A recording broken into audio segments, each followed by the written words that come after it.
आप सभी दोस्तों का स्वागत है। आप सभी को मेरा बहुत बहुत नमस्कार। आप सभी का स्वागत है मेरे सिविलियन स्कूल चैनल में। दोस्तों, हम और आप मिलके जहाँ पे एक दूसरे से पढ़ाई करते हैं, मैं ये खुद का अपना नोट्स बनाया हूँ जो स्पेशली टीजीटी, पीजीटी और एलटी ग्रेड के लिए, और कुछ लेखपाल जो डेडिकेटेड क्वेश्चंस आएंगे लेखपाल में, वो यहाँ से मिल सकते हैं, क्योंकि लेखपाल ने स्पेशली लिख दिया है कि स्वतंत्रता संग्राम से क्वेश्चंस आएंगे। तो ये मेनली जो 1885 के बाद से लेके 1947 की बात करेंगे, उसके बीच का जो इम्पोर्टेंट नोट्स है वो आपके सामने है। बस आप काम करते रहिए और इस वीडियो को सुनते रहिए। नोट्स बाकी आपको मिल जाएगा, ये सब इसके टेलीग्राम चैनल पे है, सिविलियन स्कूल में। इसके जस्ट नीचे आप देख सकते हैं। तो आज हम बात करेंगे, जो इसके जस्ट पिछले पिछले जो वीडियो होंगे उसके जस्ट आगे बात करेंगे, राष्ट्रीय आंदोलन का तीसरा चरण। तो राष्ट्रीय आंदोलन के तीसरे चरण में हम सबसे पहले गांधी जी के बारे में थोड़ा सा जानेंगे।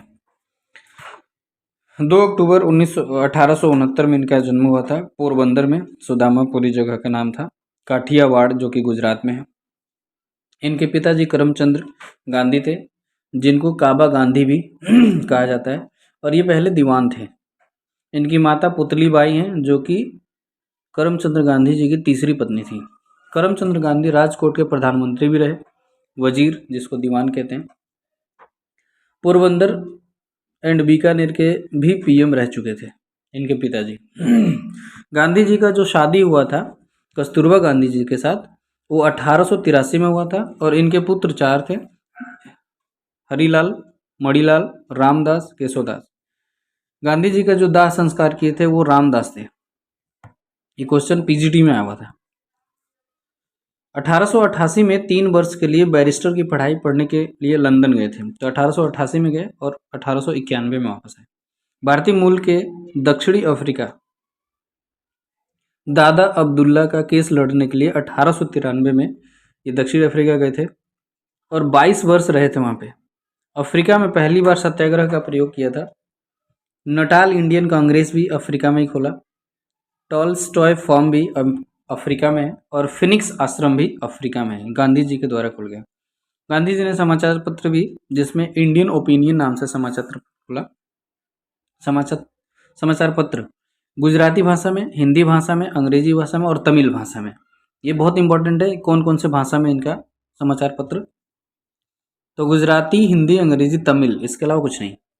1909 में एक बार लंदन आए थे और वापस अफ्रीका जा रहे थे। उसी समय गुजराती भाषा में हिंद स्वराज एक बुक लिखी थी। उसी हिंद स्वराज बुक में स्वशासन का विचार आया था। 1909 में 1901 में कुछ दिनों के लिए भारत आए थे, और इन्हीं दिनों में कांग्रेस के एक अधिवेशन में भाग लिया था, जो अधिवेशन था कलकत्ता अधिवेशन 1901। 1915 यानी कि 9 जनवरी 1915 को भारत आए थे। राजनीतिक गुरु इनके गोपाल कृष्ण गोखले हैं। इन्होंने बुलाया था। अहमदाबाद में मई 1915 में ही आए थे।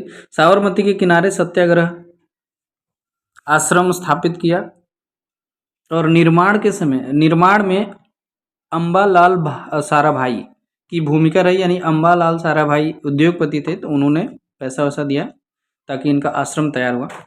और उद्योगपति जमनालाल बजाज, जो कि 5वां पुत्र यानी मानस पुत्र के नाम से जानते हैं। तो क्वेश्चन आया था कि गांधी जी का मानस पुत्र का नाम क्या है? जमनालाल बजाज, जो कि उद्योगपति हैं। इसमें शॉर्टकट में हमने लिखा हुआ है कि हत्या इनकी 30 जनवरी 1948 को हुई दिल्ली में। एल्बर्ट आइंस्टीन ने बोला कि ऐसा एक हाड़ मांस का इंसान था जिसने ऐसा काम कर दिया। गांधी जी के बारे में एल्बर्ट आइंस्टीन ने बोला था कि हाड़ मांस का आदमी जो भारत की स्वतंत्रता में इतना योगदान दिया। साबरमती आश्रम में हृदय कुंज के मुख्य कक्ष में गांधी जी रहते थे। और फरवरी 1916 में भारत में पहली बार जनसभा की गांधी जी ने, यानी गांधी जी ने भारत में पहली बार फरवरी 1916 में काशी हिंदू विश्वविद्यालय में जनसभा यानी सभा को संबोधित किया। लॉर्ड हार्डिंग के द्वारा शिलान्यास किया गया था, जो 1916 का काशी हिंदू विश्वविद्यालय है। महामना यानी कि मदन मोहन मालवीय जी आमंत्रित किए थे गांधी जी को। भाषण इसी में स्वशासन संबंधी बात किए थे, यानी गांधी जी ने जो भाषण किया था, जो संबोधन किया था 1916 में काशी विश्वविद्यालय के लिए, उसी भाषण में इन्होंने बताया था कि स्वशासन क्या चीज़ होती है, इससे संबंधित बात किए थे। पुस्तक, समाचार पत्र, आत्मकथा, सत्य के प्रयोग इंग्लिश भाषा में है। My experiment with truth. England से अफ्रीका जा रहे थे तो हिंद स्वराज भाषण गुजराती भाषा में 1909 में लिखे थे। इंडियन ओपिनियन जो कि गुजराती, तमिल और अंग्रेजी, हिंदी भाषा में चलाते थे। प्रिटोरिया शहर में खेत लोगों पीरा तथा ट्रेन से उतार, अच्छा, उस शहर का नाम था प्रिटोरिया, जहाँ से यहाँ पे लोगों ने पीटा तथा ट्रेन से उतार दिया था। श्वेत लोगों ने, यस, प्रिटोरिया शहर में श्वेत लोगों ने इनको बेइज्जती किया और ट्रेन से उतार दिया। इन्होंने तभी प्रण किया, तुम ट्रेन से निकाले, हम तुम्हें अपने देश से निकाल देंगे।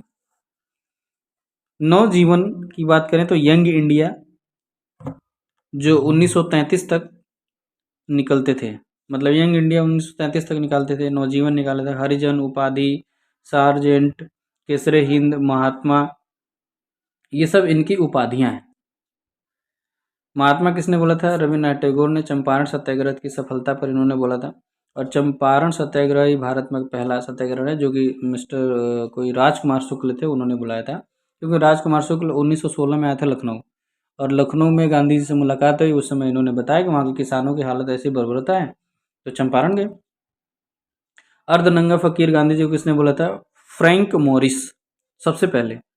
और देशद्रोही फकीर विंस्टन चर्चिल। तो लोग जानते हैं कि अर्धनंगा फकीर विंस्टन चर्चिल, लेकिन सबसे पहले फ्रैंक मोरिस ने बोला था। राष्ट्रपिता सुभाष चंद्र बोस ने रेडियो प्रसारण के माध्यम से बोले थे कि हमारे राष्ट्रपिता हैं।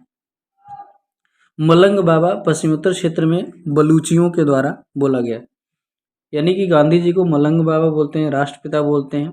देशद्रोही भी इनको बोल दिया चर्चिल ने।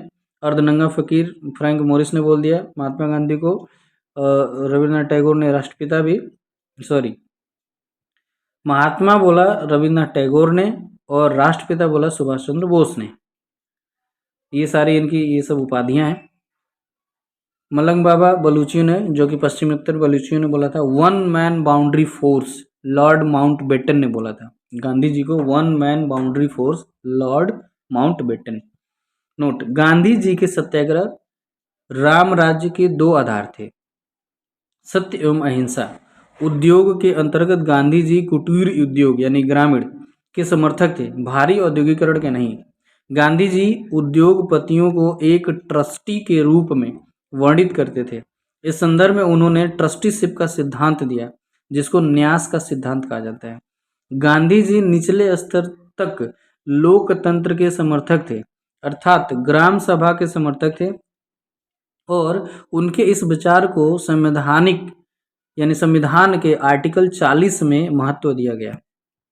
भारत में गांधी जी के आरंभिक आंदोलन और सत्याग्रह, यानी गांधी जी कैसे कैसे स्टार्ट किए, थोड़ा सा जानते हैं हिस्ट्री।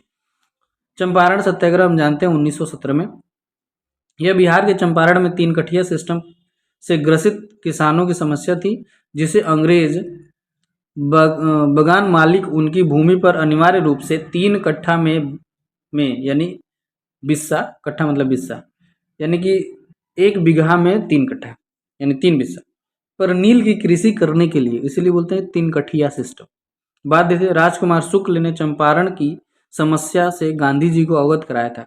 गांधी जी ने यहाँ सिर्फ सत्याग्रह करने की धमकी दी थी, तब भी काम हो गया।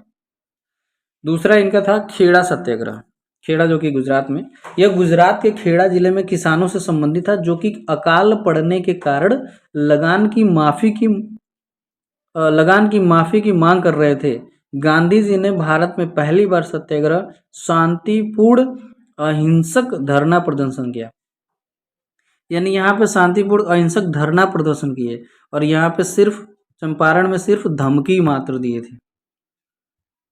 अहमदाबाद मिल सत्याग्रह, तीसरा इनका जो सत्याग्रह है, अहमदाबाद मिल सत्याग्रह 1918, यानी आप देख रहे हैं लगातार हो रहा है। चंपारण 1917, खेड़ा सत्याग्रह 1918, और 1918 में अहमदाबाद मिल सत्याग्रह शुरू हो गया। यह मिल मालिकों द्वारा मिल मजदूरों के बीच बढ़ी हुई महंगाई के दौर में प्लेग बोनस, यानी प्लेग जो बीमारी फैल गई थी, प्लस में महंगाई फैल गया था, वृद्धि को लेकर गांधी जी ने सर्वप्रथम भारत में भूख हड़ताल किया था। यानी अगर क्वेश्चन आ जाए कि गांधी जी ने सबसे पहले भूख हड़ताल कब किए थे, तो इनका तीसरा आंदोलन था, जो कि अहमदाबाद मिल सत्याग्रह 1918। एक ट्रिब्यूनल का गठन हुआ जिसका 35% प्लेग बोनस दिया गया। इस सत्याग्रह में गांधी जी की एक सहयोगी अनुसुईया बेन थी, जो कि यहाँ की एक मिल मालिक अम्बालाल साराभाई की बहन थी, और ये वही अम्बालाल साराभाई हैं जिन्होंने गांधी जी के आश्रम बनाने में पैसे की मदद की थी। उल्लेखनीय है कि उपरोक्त तीनों सत्याग्रह भारत में गांधी जी ने क्षेत्रीय आंदोलन के थे, न कि राष्ट्रीय। ये तीनों अभी क्षेत्रीय आंदोलन है। रॉलेट एक्ट तथा जलियांवाला बाग हत्याकांड के बारे में जानते हैं। 1919 भारत में क्रांतिकारी गतिविधियों को कुचलने के लिए 1917 में न्यायाधीश सिडनी रॉलेट, इसी के नाम से रॉलेट एक्ट पड़ा, तो 1917 में सिडनी रॉलेट एक्ट की अध्यक्षता में एक समिति का गठन किया गया, जिसका कार्य क्रांतिकारी गतिविधियों के विरुद्ध एक प्रभावी कानून बनाना था, क्योंकि तत्कालीन भारत सुरक्षा कानून की अवधि समाप्त हो रही थी। 1919 में केंद्रीय विधानसभा में भारतीय सदस्यों के विरोध बावजूद इस विधेयक को पास किया गया, जो the anarchical and revolutionary crime act 1919, ये पूरा उसका नाम है, जिसको हम रॉलेट एक्ट बोलते हैं। तो रॉलेट एक्ट में जाना गया। इस समय वायसराय चेम्सफोर्ड थे। इस कानून के तहत किसी को भी बिना मुकदमा चलाए अनिश्चित काल के लिए बिना गिरफ्तार किया जा सकता था। बिना मुकदमा चलाए, बिना कुछ बताए, अनिश्चित काल के लिए गिरफ्तार किया जा सकता था। इस कानून को गांधी ने बिना वकील, बिना अपील, बिना दलील, बिना वकील का, बिना अपील का, बिना दलील का ये कानून था, इसलिए इसको काला कानून गया है, और जिन्ना ने इसे काला कानून की उपाधि दी थी। इस एक्ट के विरोध में ही एम्पीरियल काउंसिल के सदस्य जिन्ना ने त्यागपत्र दे दिया, यानी जिन्ना एम्पीरियल काउंसिल के सदस्य थे, वो इस कानून के तहत यानी रॉलेट एक्ट के विरोध में उन्होंने अपना इस्तीफा दे दिया। एक्ट के विरोध में गांधी जी ने रॉलेट सत्याग्रह चलाने का निर्णय किया, जिसका मजाक उड़ाते हुए एनी बेसेंट ने, देखिए बहुत बड़ी बात है, गांधी जी का मजाक उड़ाते हुए एनी बेसेंट ने गांधी जी को राजनीतिक बच्चा कह दिया था। दिल्ली में इस एक्ट का विरोध स्वामी श्रद्धानंद ने किया था। इस एक्ट के विरोध में गांधी जी ने 6 अप्रैल 1919 को देशव्यापी हड़ताल का आह्वान किया था, जिसके बाद 8 अप्रैल को गांधी को हरियाणा से गिरफ्तार कर, हरियाणा में जो पलवल पड़ता है, यस, तो पलवल से गिरफ्तार कर मुंबई भेज दिया गया। क्योंकि अंग्रेज जानते थे गांधी जहाँ आएंगे सत्याग्रह शुरू कर देंगे, आंदोलन शुरू कर देंगे, इसलिए इनको पहले यहाँ से हटा दो। तो 8 अप्रैल को गांधी जी ने हरियाणा पलवल से गिरफ्तार किया और मुंबई भेज दिया गया। सैफुद्दीन किचलू एंड डॉक्टर सत्यपाल, अभी इनके बारे में जानेंगे। 10 अप्रैल 1919 को पंजाब के 2 नेताओं सैफुद्दीन किचलू और डॉक्टर सत्यपाल को गिरफ्तार किया गया, जिसके विरोध में 13 अप्रैल को बैसाखी के दिन अमृतसर के जलियांवाला बाग में एक शांतिपूर्ण जनसभा हुई, जिसमें निहत्थी भीड़ पर पंजाब के lieutenant general Harry O Dyer, ये जनरल डायर नहीं है, ये जनरल हैरी ओ डायर जो लेफ्टिनेंट था, वायसराय जनरल डायर था, ने गोली चलाने पर इस गोली कांड के लगभग 1000 लोग मारे गए, जबकि सरकारी रिपोर्ट में 379 बताया गया था। हत्याकांड के विरोध में ही रविन्द्रनाथ टैगोर ने नाइट एवं सर की उपाधि त्याग दी, ब्रिटिश सरकार को वापस कर दी, जबकि वायसराय की कार्यकारी परिषद से भारतीय सदस्य शंकर नारायण ने त्यागपत्र दे दिया। रविन्द्रनाथ टैगोर ने नाइट और सर की उपाधि त्याग दिया। शंकर नारायण ने त्यागपत्र दे दिया, भारतीय सदस्य जो कार्यकारी परिषद भारतीय सदस्य थे।